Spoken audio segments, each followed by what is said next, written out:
working collaboratively and around the clock to be able to fully and robustly respond to the extraordinarily cold weather that's coming to and through the state of Texas over the next couple of days. We're here to let the public know about exactly what the state is doing to make sure that the state as well as local communities are prepared to deal with this. Moments ago, we just concluded a phone call with leaders from locations across the entire state of Texas to make sure that at the local level, all of these leaders are going to have access to anything they need from the state of Texas to assist them in dealing with this harsh weather that's coming in. One good thing about the weather this particular time, and that is we do not expect very much precipitation, whether it be snow or ice or anything like that, that will complicate roadways or living conditions. There could be some in the northern part of the state for a day or two at most, but for the most part, we should have sunshine through most of this cold weather episode.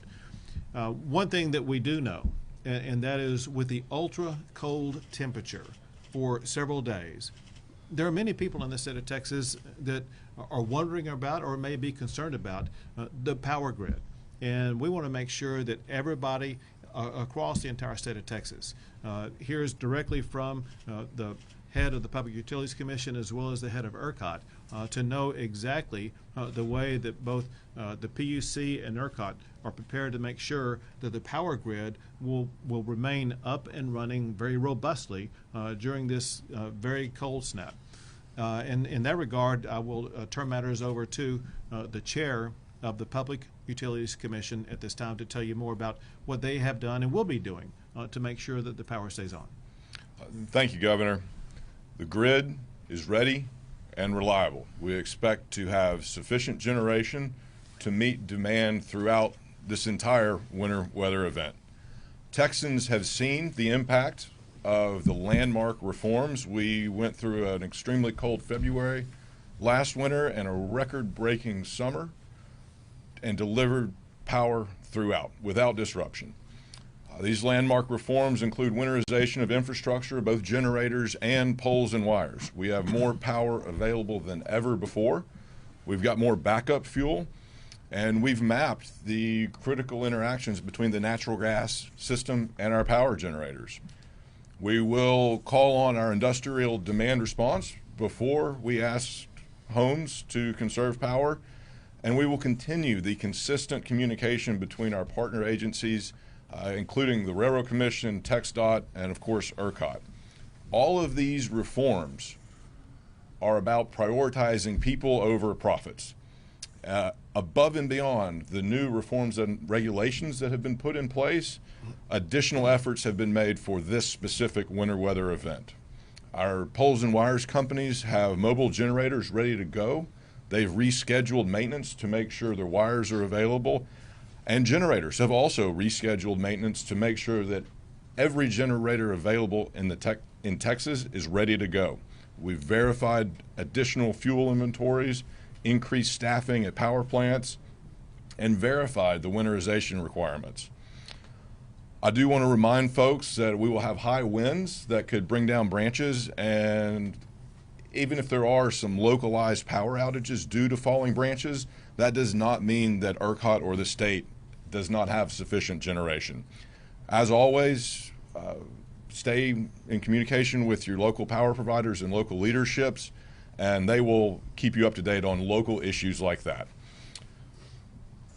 The grid today is reliable, but our state's growth means that we need to plan for the grid of the future. Our reliability reforms are working, but it's not a permanent fix. Our growth means that we have the equivalent of a new Corpus Christi added to our grid every year. The on-demand generation we have today is reliable, but we need more of it. And that's why we're focused on continuing reforms that incentivizes more on-demand generation and prioritizes reliability and affordability.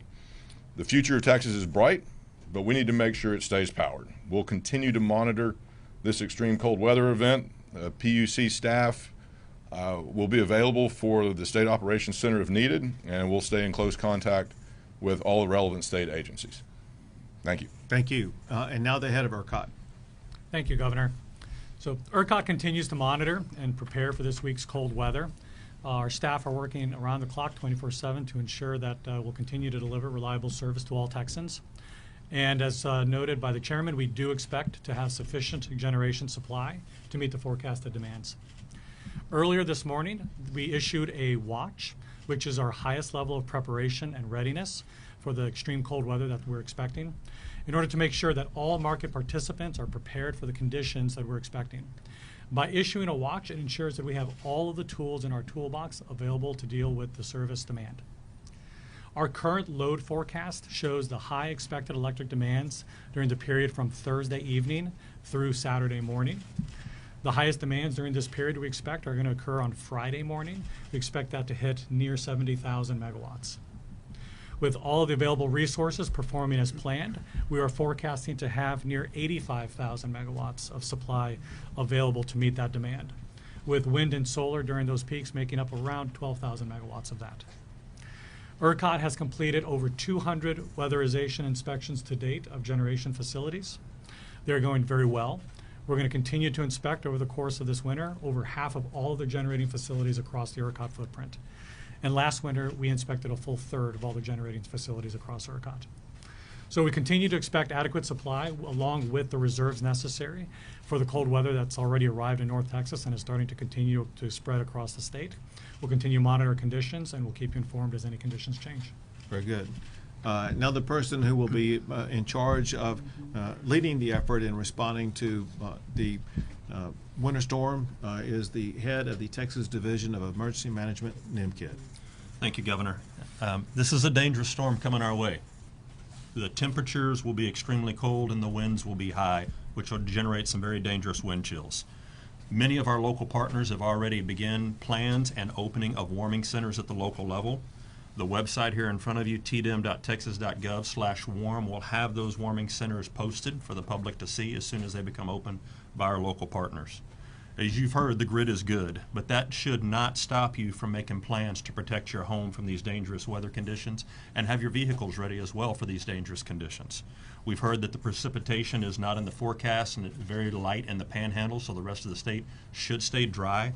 But listen, any flat tire, any bad battery problems and stuck out in this dangerous cold can be life-threatening. So please make plans to prepare your vehicles and your homes. I want to send an extreme amount of gratitude out to our first responders, our 911 call takers, our utility workers, all of the men and women from TxDOT that are going to be out there on the roads and our local public works, not only working through this winter storm, but working through the holidays away from their families. We owe them an enormous debt of gratitude. You've heard the wind chills are going to be crazy. I mean, minus 10 degrees is the wind chill in the Dallas-Fort Worth area is what it's expected, and maybe up to minus 30 in the Panhandle. Those are life-threatening conditions. And when we're talking about these life-threatening conditions, carbon monoxide is the #1 killer in times like this. Please help us get the message out. These are preventable deaths. Do not burn wood or gas-burning appliances inside your home without proper ventilation. There should be no carbon monoxide deaths. Help us get that message out. Thank you, Governor. One last thing, and that is that these harsh, cold temperatures can pose serious problems for the homes or apartments that people live in. I'd like you to explain more about what people can and should do to make sure that they are able to protect their property. Thank you, Governor. We always talk about the 4 Ps, the people, the pets, the pipes, and the plants. If you have the ability now to go out and continue, and I was out yesterday and I saw this preparing my home, going out and buying all of the insulating supplies for your outdoor faucets. Let's take the time to do that today. Also, it's a good idea to know where your water valve shutoff is for your home or your apartment. If you can go pre-plan that today and know where it is, if the temperatures do get so cold that your uninsulated pipes on your home or apartment or house are broken, you're going to want to know where to go turn that off. So take time to plan that now.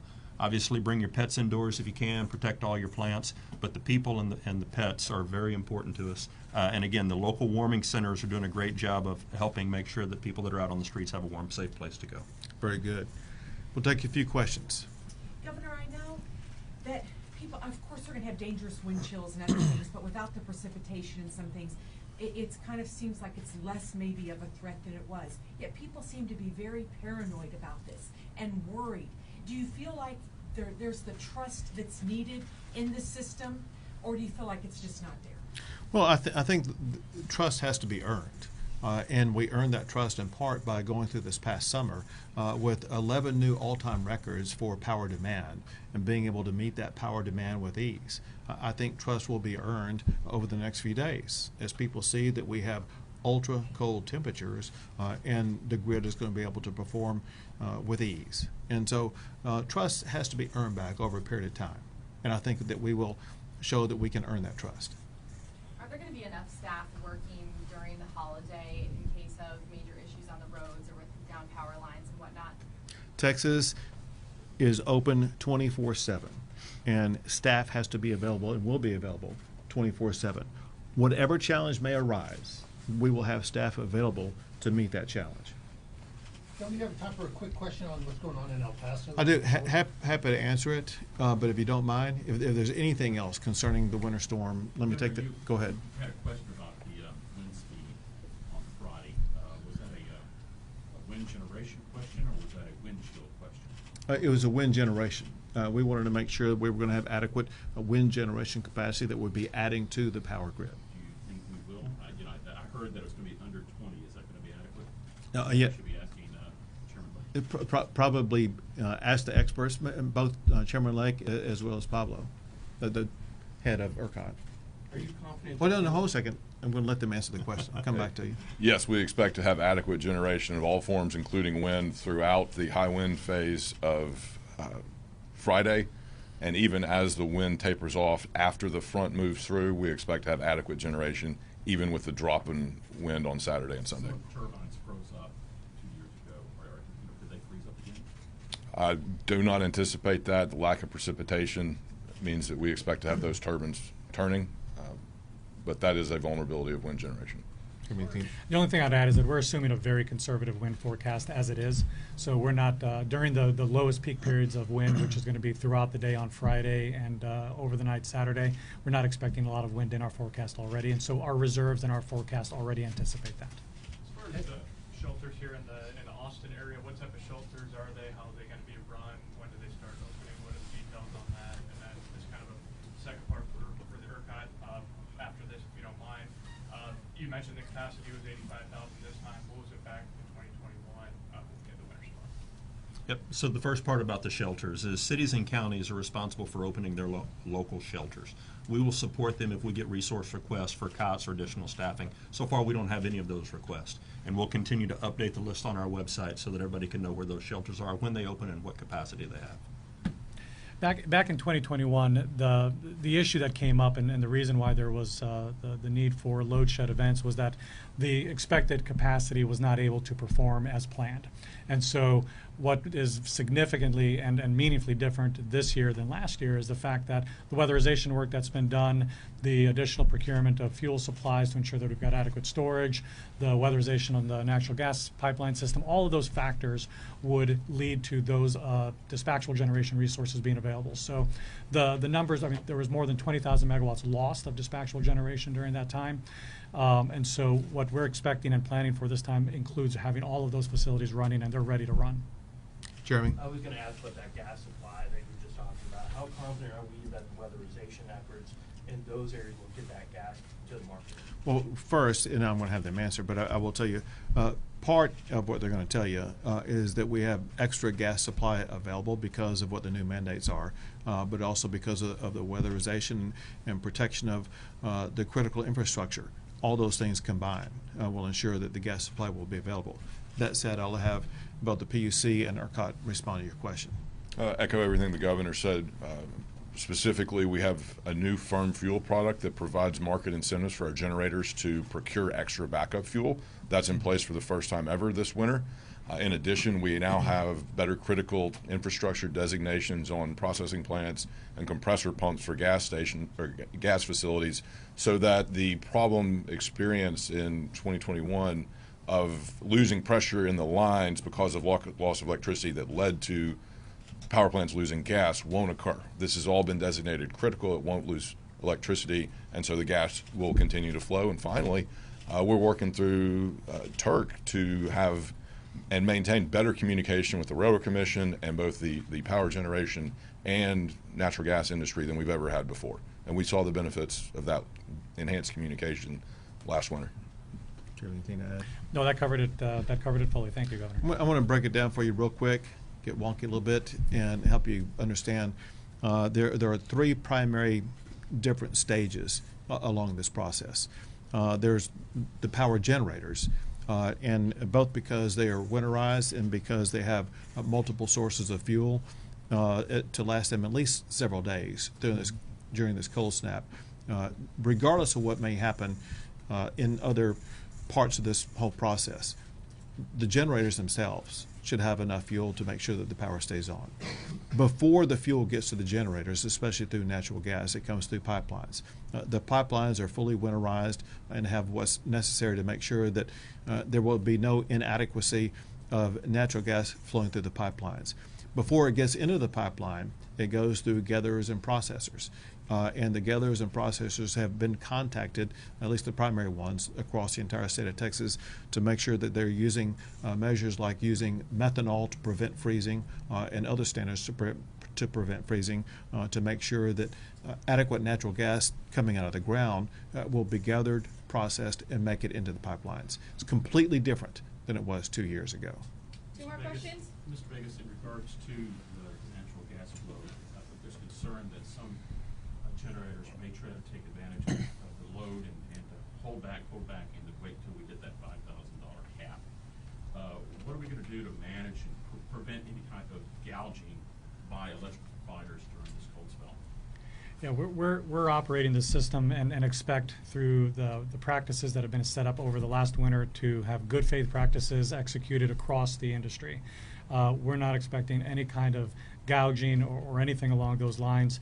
And in fact, we've already has been working with the generators who are working in turn with their suppliers to ensure that the commitments for generation are being made in advance. So we're already seeing those commitments being made in advance of any changes to any of the price forecast on the road. Can I get the question? Yeah, you're going to get your question. Okay. Additionally, the market monitor has the authority and the ability to investigate any suspected price gouging or market manipulation, and they will, to make sure that the market operates as it should and with integrity. Last question then. Thank you. As we see going on with the migrant crisis in El Paso, National Guard troops putting in concertina wire and other such things, has that been effective? Because we've seen some TV reports saying that they were just moving down the road a little bit.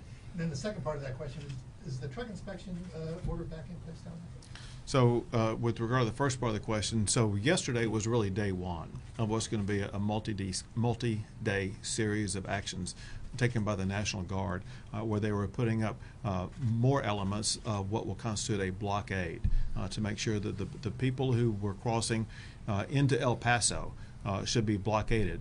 It's going to take several days to fully implement those measures. And then, I'm sorry, your second question?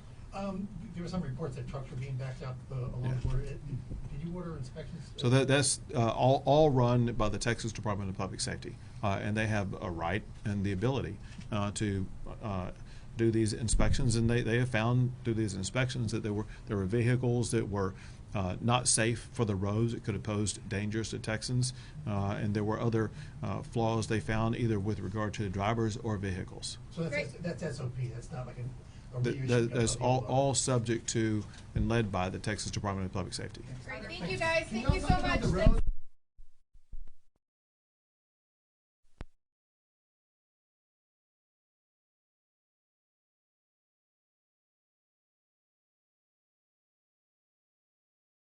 Regard to the roads. There will be certain areas that will get some precipitation, and the Texas Department of Transportation is taking the lead effort at the state level to make sure that those roads will be adequately addressed. Great, thank you guys so much.